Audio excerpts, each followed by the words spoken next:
I am looking at real-time confirmation coming out of Islamabad right now, and what I am seeing is not what any mainstream outlet is leading with tonight. Yes, Iranian Foreign Minister Abbas Araghchi has just touched down in Pakistan with a small delegation. Yes, U.S. Special Envoys Steve Witkoff and Jared Kushner are wheels up for Islamabad as of Saturday morning. Every major network is framing this as a diplomatic breakthrough, a hopeful resumption of peace talks after weeks of a dangerous deadlock. That framing is dangerously incomplete, and it is deliberately burying the operational reality of what is happening beneath the surface of this negotiation. Here is what nobody is telling you. Araghchi's delegation is described as small.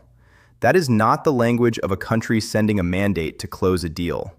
The first round in Islamabad on April 11th brought a 70-member Iranian team led by Parliament Speaker Ghalibaf, a man with deep Islamic Revolutionary Guard Corps roots.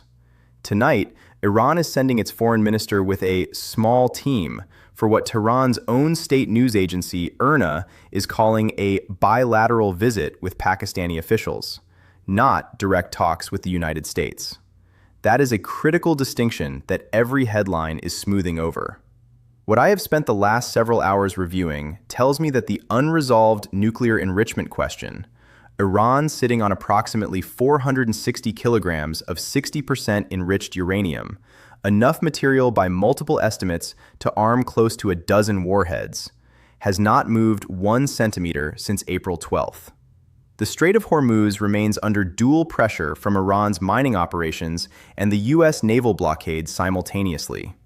And Trump has publicly stated the clock is running out for Tehran. This is not the beginning of a peace process. This is the final pressure valve before a catastrophic diplomatic collapse, or something far worse. Stay with me, because the geography and physics of what comes next make the stakes almost incomprehensible.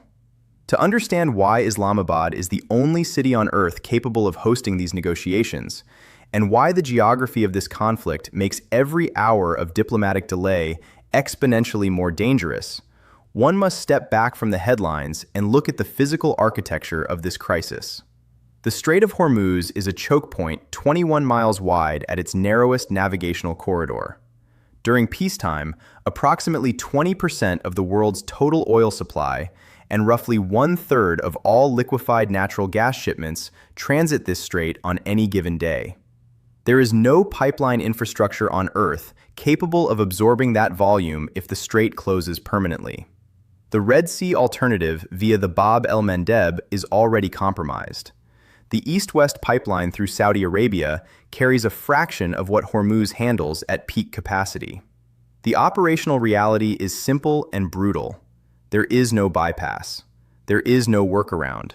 The strait is the jugular of the global energy system, and right now, 2 military forces are applying pressure to it simultaneously from opposite directions. Iran's Islamic Revolutionary Guard Corps Navy has operated inside the Persian Gulf and the Gulf of Oman for decades, using a doctrine specifically engineered to neutralize conventional U.S. naval superiority. Their approach is not to match American carrier strike group firepower directly.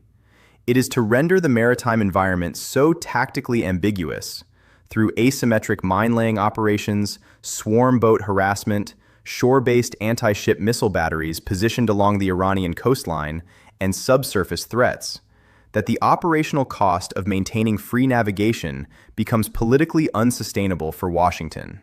That doctrine has not changed. It is currently active.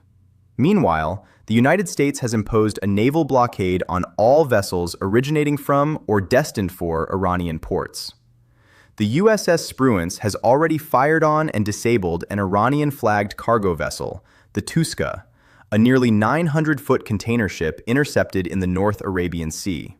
Iran has responded by seizing 2 additional vessels and firing on a third. This is not posturing.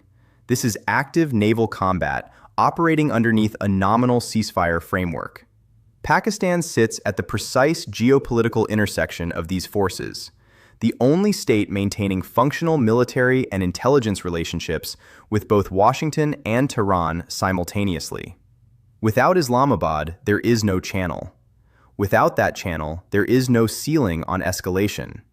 That is the geographic and strategic reality framing everything happening tonight.